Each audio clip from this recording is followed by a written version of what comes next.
Bukan urusan kamu. Brian, mengapa tiba-tiba saja kamu mengajak kami semua menemui Tuan Barnes? Padahal dari sejak di kantor tadi, kamu tidak mengatakan apapun tentang Tuan Barnes. Tanya Scott saat Adam Barnes pergi dari ruang tamu karena harus menerima panggilan telepon. Sementara Nora sudah masuk ke dalam kamarnya. Mendengar ucapan Scott, Brian segera menceritakan semua yang telah dikatakan oleh Sarah. Karena itulah aku membawa kalian kemari, sekedar untuk berjaga-jaga. Aku tidak ingin kecolongan. Ujar Brian mengakhiri penjelasannya. Raut wajah Scott berubah agak tegang setelah dia mendengar cerita Brian. Apa sebenarnya yang akan dilakukan oleh bocah itu? Gumam Scott. Chad dan Jackwood memilih untuk tidak ikut campur selama Brian dan Scott sedang berbincang. Mereka hanya mendengarkan dengan penuh perhatian. Mereka berdua tampak sangat tertarik karena masalah yang berhubungan dengan ninja adalah hal baru bagi mereka. Sherry tidak merasakan firasat apa-apa. Semoga saja tidak terjadi hal yang tidak kita inginkan. Tukas Brian. Aku juga sudah memberitahu Tuan Barnes tentang masalah ini. Jadi kamu tidak perlu lagi menjelaskan kepada Tuan Barnes alasan mengapa kamu tiba-tiba saja ingin bermalam di rumahnya. Lanjut Brian. Scott mengerutkan keningnya dan menyahut. Lalu alasan apa yang harus aku katakan kepada Nora? Sungguh aneh kalau aku bilang kepadanya jika aku malas pulang makanya menginap di sini. Ujar Brian. Brian tersenyum geli mendengar ucapan Scott. Hei! Mengapa kamu jadi kehilangan kecerdasan kamu, Scott? Bilang saja kalau kita terlalu asik membahas urusan proyek sampai lupa waktu. Karena itu Tuan Barnes melarang kamu pulang dan memaksa kamu untuk bermalam di rumahnya. Sahut Brian sambil terkekeh. Scott cuma terlihat nyengir setelah mendengar perkataan Brian. Aku sedang mengkhawatirkan keselamatan Tuan Barnes, Brian. Jadi, otakku agak susah untuk dipakai mikir. Tukas Scott seenaknya. Malam ini, Wilbert juga akan berjaga di sini. Dia sudah aku minta untuk menambah beberapa personil untuk ikut menjaga dan mengawasi area sejauh 2 km seperti yang kita lakukan waktu itu. Lanjut Brian. Untuk malam ini, Chad dan kamu, Jackwood, menginap di rumahku saja. Masih ada yang ingin aku bicarakan dengan kalian berdua. Baik Tuan Watson. Kebetulan sekali kalau begitu. Sebenarnya aku juga ingin membicarakan satu masalah penting dengan Tuan dan Scott. Sahut Chad. Sementara Jackwood terlihat mengangguk dengan wajah cerah. Tidak menyangka jika dia diajak oleh Brian untuk bermalam di rumahnya. Oke, Chad. Tidak masalah. Kamu sampaikan dulu masalah kamu itu kepadaku, Scott belakangan saja. Sahut Brian seenaknya. Scott langsung melotot begitu mendengar ucapan Brian. Sialan kamu, Brian. Chad itu saudaraku. Harusnya aku yang lebih dulu diberitahu saat dia ada masalah. Gerutu Scott. Pembicaraan mereka langsung terhenti saat mereka melihat Adam Barnes masuk kembali ke dalam ruang tamu. Tuan Barnes, selain Scott yang akan berjaga di sini, Wilbert dan anak buahnya juga akan melakukan patroli di sekitar area sini. Ucap Brian setelah Adam Barnes kembali bergabung dengan mereka. Adam Barnes tersenyum tipis dan berkata, Terserah Tuan Watson bagaimana baiknya. Aku minta maaf karena kembali merepotkan kalian semua. Sahut Adam Barnes, tulus. Tidak ada yang merasa direpotkan Tuan Barnes. Kita semua adalah satu keluarga besar, sudah selayaknya untuk saling menjaga. Jadi, Tuan Barnes tidak perlu merasa sungkan sama sekali. Sahut Brian, membesarkan hati Adam Barnes. Terima kasih Tuan Watson. Tukas Adam Barnes, hatinya terasa menghangat akibat ucapan Brian. Sepertinya sudah tidak ada lagi yang perlu kita bicarakan. Kami permisi dulu Tuan Barnes. Ujar Brian sambil mengajak Chad dan Jackwood untuk berpamitan kepada Adam Barnes. Silakan Tuan Barnes. Terima kasih Chad. Jackwood. Pintu rumahku selalu terbuka untuk kalian berdua. Sahut Adam Barnes. Terima kasih Tuan Barnes. Tukas Jackwood dan Chad hampir berbarengan. Mereka bertiga akhirnya meninggalkan kediaman Adam Barnes. Scott, jangan sampai masalah ini terdengar oleh Nora dan mamanya. Aku tidak ingin melihat mereka berdua merasa syok lagi. Ujar Adam Barnes setelah mobil yang membawa Brian, Chad dan Jackwood meninggalkan halaman rumahnya. Mereka berbincang di teras rumah ditemani Wilbert yang baru saja tiba setelah mengatur patroli anak buahnya. Iya, Tuan Barnes. Sahut Scott cepat. Sebaiknya Tuan Barnes istirahat saja, ini sudah lewat tengah malam. Lanjut Scott. Adam Barnes yang memang sudah merasa sangat mengantuk langsung menganggukkan kepalanya. Oke, kalian berdua berhati-hatilah. Sahut Adam Barnes sambil bangkit dari tempat duduknya dan kembali masuk ke dalam rumahnya. Setelah sosok Adam Barnes tidak terlihat lagi, Scott segera menjelaskan kepada Wilbert alasan mengapa Brian meminta mereka untuk berjaga di rumah Adam Barnes. Kening Wilbert tampak berkerut setelah Scott mengakhiri kalimatnya. Mengapa para ninja itu begitu keras kepala? Gumam Wilbert tanpa sadar. Scott tersenyum geli mendengar gumaman Wilbert. Hei! Mereka bukan keras kepala, Wilbert. Mungkin saja dalam kontrak yang mereka sepakati, mereka sudah terlanjur berjanji untuk menuntaskan misi mereka sampai berhasil asal bayarannya pantas. Sambil terkekeh Scott menanggapi ucapan Wilbert. Crying! Ponsel Wilbert tiba-tiba saja berdering ketika Scott baru saja menyelesaikan kalimatnya. Wilbert bergegas mengambil ponsel dari saku pakaiannya. Begitu melihat nama penelpon yang muncul pada layar ponselnya, buru-buru Wilbert menerima panggilan telepon tersebut. Halo? Ada apa? Tanya Wilbert cepat. Feelingnya mengatakan jika ada sesuatu yang bersifat darurat yang menimpa anak buahnya tersebut. Bos, segera kirim bala bantuan, kami terlibat pertarungan di sini. Sahut si penelpon yang ternyata adalah anak buah Wilbert. Ada apa, Wilbert? Tanya Scott penasaran. Sambil memasukkan kembali ponselnya, Wilbert segera menyahut. Anak buah kita terlibat pertarungan sekitar 2 kilometer di belakang rumah ini. Sahut Wilbert cepat. Wutit! Wilbert cuma merasakan desiran angin di depannya saat tiba-tiba saja dia sudah kehilangan sosok Scott yang tadi sedang duduk tepat di depannya. Latihan seperti apa yang telah dilakukan oleh Tuan Scott sampai dia bisa bergerak secepat itu? Gumam Wilbert sambil bangkit dari kursinya dan segera berkelibat mengejar Scott. Tidak sampai 1 menit, Scott sudah tiba di lokasi yang disebutkan oleh Wilbert. Lokasi yang sama saat dia dan Wilbert menghadapi para ninja waktu itu. Scott tiba di lokasi dengan napas sedikit memburu karena dia baru saja mengerahkan hampir seluruh tenaganya agar bisa secepatnya tiba di lokasi. Ia melihat seorang pemuda tengah dikeroyok oleh 2 anak buah Wilbert.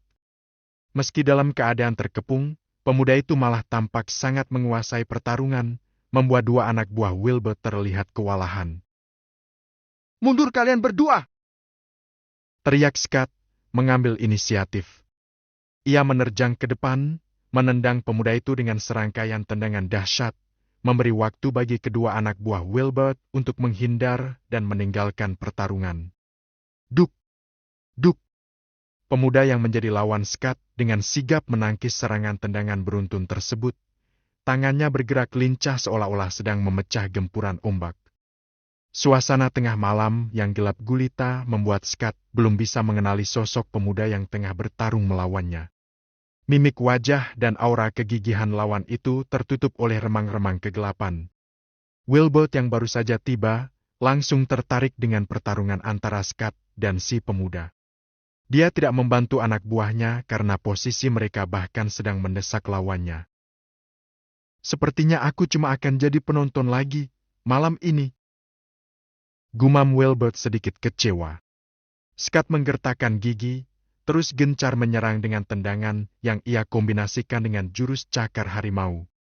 Si pemuda yang awalnya hanya mengandalkan jurus bela diri ninja, terlihat mulai kewalahan dan kalang kabut menggerakkan tangannya semakin cepat untuk menangkis serangan kombinasi Scott. Merasa terdesak, si pemuda segera mengeluarkan jurus tinju baja untuk mengimbangi jurus cakar harimau Scott. Bu! Mata Scott langsung terbelalak saat tendangan kakinya membentur kepalan tangan si pemuda yang memancarkan tenaga sangat besar. Tendangan Scott seakan baru saja menabrak dinding baja tebal. Scott segera melompat ke belakang dan berdiri cukup jauh. Jurus tinju baja? Gumam Scott dengan kening berkerut setelah kakinya mendarat di tanah. Dia segera mengenali gerakan tangan si pemuda. Kesadaran muncul di wajahnya yang berkeringat. Ternyata kamu! Ucap Scott saat dia mengamati wajah si pemuda dengan lebih teliti. Tidak kusangka akan bertemu kamu di sini. Tukas si pemuda sambil memandang tajam ke arah Scott. Berhenti! Mundur kalian!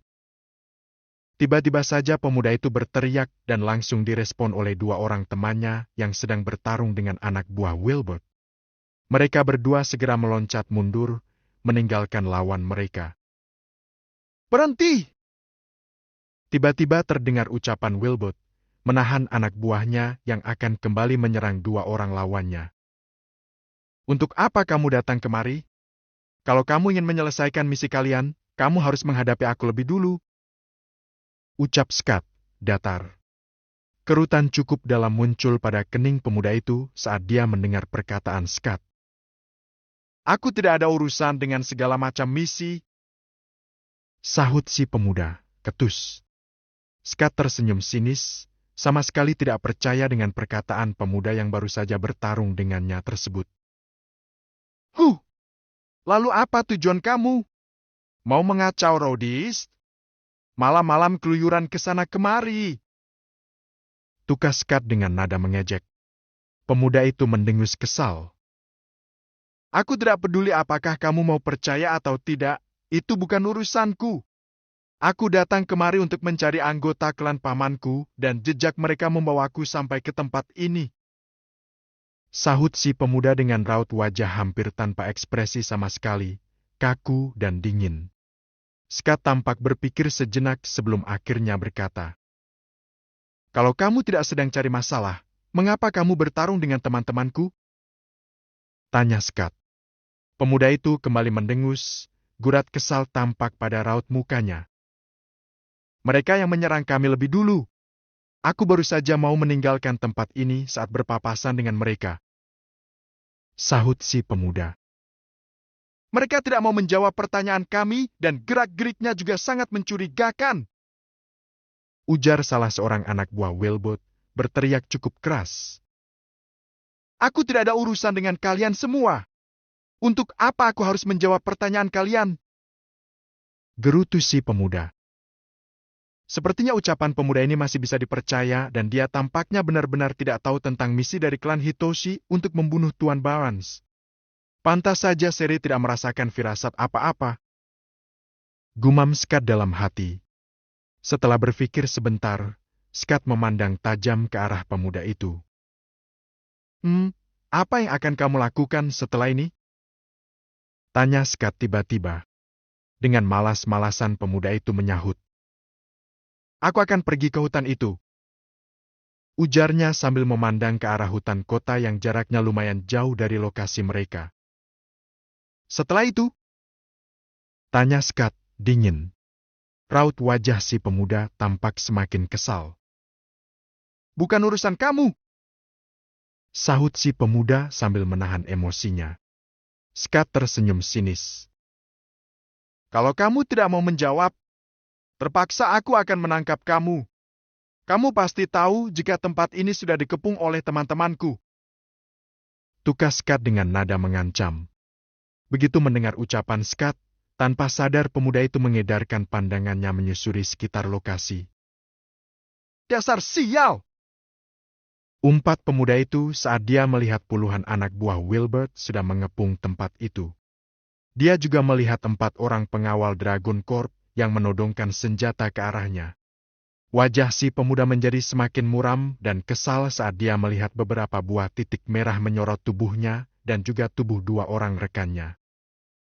Siapa sebenarnya mereka ini? Batin si pemuda penasaran. Scott sendiri sebenarnya juga sedang merasa penasaran dengan pengamanan yang dilakukan oleh Brian tersebut. Dia sungguh tidak menyangka jika Brian juga menugaskan beberapa penembak jitu dan juga beberapa orang pengawal Dragon Corp yang bersenjata lengkap. Sepertinya Brian agak terlalu berlebihan kali ini. Gumam Scott dalam hati. Scott tersenyum sinis. Bagaimana? Hanya dengan satu kali lambaian tangan, mereka tidak akan segan untuk menarik pelatuk senjata mereka. Ujar Scott, mengancam. Pemuda itu menghela nafas panjang, berusaha menekan emosi yang memenuhi dadanya. Aku akan langsung balik ke Jepang setelah aku menyelidiki hutan itu. Sahut si pemuda akhirnya menyerah. Dia sadar, melawan Scott saja dia belum tentu menang, apalagi ditambah dengan pengawal yang bersenjata lengkap. Sementara itu, dua orang temannya juga sama sekali tidak bisa dia andalkan. Scott terdiam cukup lama setelah dia mendengar jawaban dari pemuda mantan murid Fat Bazley tersebut. Setelah menarik nafas panjang, akhirnya Scott berkata sambil memandang tajam pemuda itu. Pergilah! Kalau ternyata kamu bohong, aku masih punya banyak waktu untuk menangkap kamu dan teman kamu itu. Ujar Scott. Tanpa berbicara sepatah kata pun, pemuda itu bergegas mengajak kedua temannya untuk pergi. Tubuh mereka bertiga tampak berkelebatan menuju ke arah hutan kota seperti yang dikatakan oleh si pemuda. Dengan cepat tubuh mereka menghilang di telan rimbunya hutan. Wilbert tampak bingung mendengar ucapan Scott yang begitu saja melepaskan pemuda itu. Dahinya tampak berkerut, berusaha untuk menebak alasan Scott membiarkan pemuda itu pergi. Wilbert segera berjalan mendekati Scott setelah ketiga orang lawan mereka itu ditelan lebatnya hutan kota di kejauhan. Mengapa Tuan Scott melepaskan mereka begitu saja? Tanya Wilbert tanpa menyembunyikan ekspresi penasaran pada mukanya.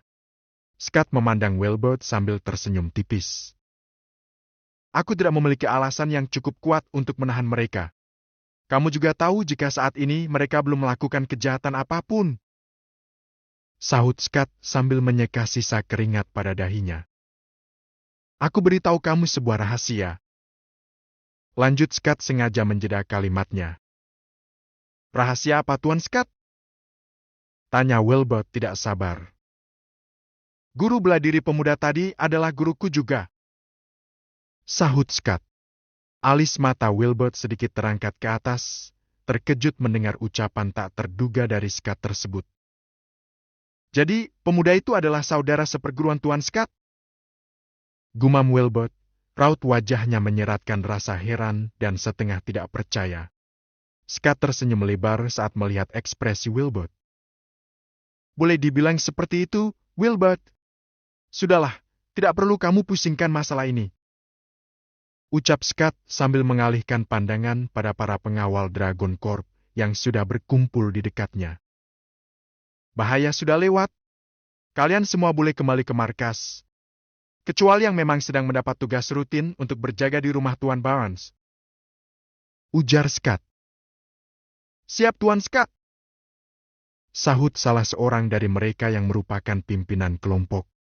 Sementara itu, Wilbert juga sudah memerintahkan anak buahnya untuk kembali ke pusat pelatihan, selain yang memang sedang mendapat giliran untuk berjaga rutin bersama pengawal dari Dragon Corp. Scott berjalan mendekati Wilbert dan menepuk pundaknya. Wilbert, kamu ikut aku. Ujar Scott saat mereka tinggal berdua saja. Kita mau kemana Tuan? Tanya Wilbert spontan. Kemana lagi kalau tidak mengikuti mereka ke hutan itu? Sahut Scott sambil tersenyum. Tubuhnya langsung berkelebat ke arah hutan kota. Wajah Wilbert langsung tampak bersemangat. Oke Tuan Scott. Tukas Wilbert tegas. Semoga saja aku tidak jadi menganggur malam ini. Batin Wilbert berharap. Dia segera mengayunkan kakinya dan berkelebat cepat mengejar Scott. Bab ke-500